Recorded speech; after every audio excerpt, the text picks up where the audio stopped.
পটল বাটা দারুণ টেস্টি। তাই চলো কীভাবে এই পটল বাটাটা বানালাম চলো তোমাদেরকে একটু দেখিয়ে দিই। দেখো এখানে কাঁচা কাঁচা পটল নিয়েছি, আর পটলগুলি ছিল কুচি ছোট ছোট।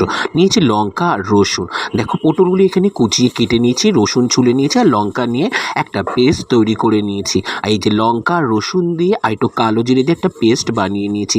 আর এদিকে দেখো পটলটা আমি মিক্সচার গ্রাউন্ডে দিয়ে একটু মিক্স করে নিয়েছি। এই যে পটল বাটাটা। তাই চলো এবার সর্ষের তেল বসিয়ে দিয়েছি প্যানে। আর দেখো এখানে রসুন বাটা, কাঁচা লঙ্কা বাটা আর পটল বাটা, আর নিয়েছি একটুখানি কালো জিরে আর শুকনো লঙ্কা আগে সর্ষের তেলের মধ্যে দিয়ে দিলাম। দেওয়ার পরে এই যে রসুন বাটা আর কাঁচা লঙ্কা বাটাটা এর মধ্যে দিয়ে দিলাম। এবার এর মধ্যে অ্যাড করব চিনি, লবণ আর হলুদ। দেখো চিনি, লবণ, হলুদ অ্যাড করে দেওয়ার পর একটু নাড়াচাড়া দিয়ে আমি দিয়ে দিলাম সেই পটল বাটাটা। দিয়ে এইবার নাড়ি চাড়িয়ে নেব।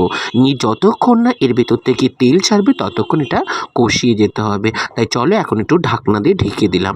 দেওয়ার পরে দেখো প্রায় 10 মিনিট পরে ঢাকনাটা সরিয়ে দিয়ে দেখি এটা খুব সুন্দর নরম হয়ে গেছে, আর খুবই সুন্দর একটা সুস্বাদু গন্ধও বেরিয়েছে। তাই চলো এইবার এটার মধ্যে ভালো করে আমরা একটুখানি নাড়ি চাড়িয়ে কষতে নিই। আর কষতে কষতে কে কোথা থেকে ভিডিওটা দেখছো অবশ্য বলো। আর দেখো এইভাবে তেল বেরিয়ে এসে আর এই যে তৈরি হয়ে গেছে আমাদের পটল বাটা। দারুণ টেস্টি, খেয়ে বলো গরম গরম ভাতের সাথে। টাটা।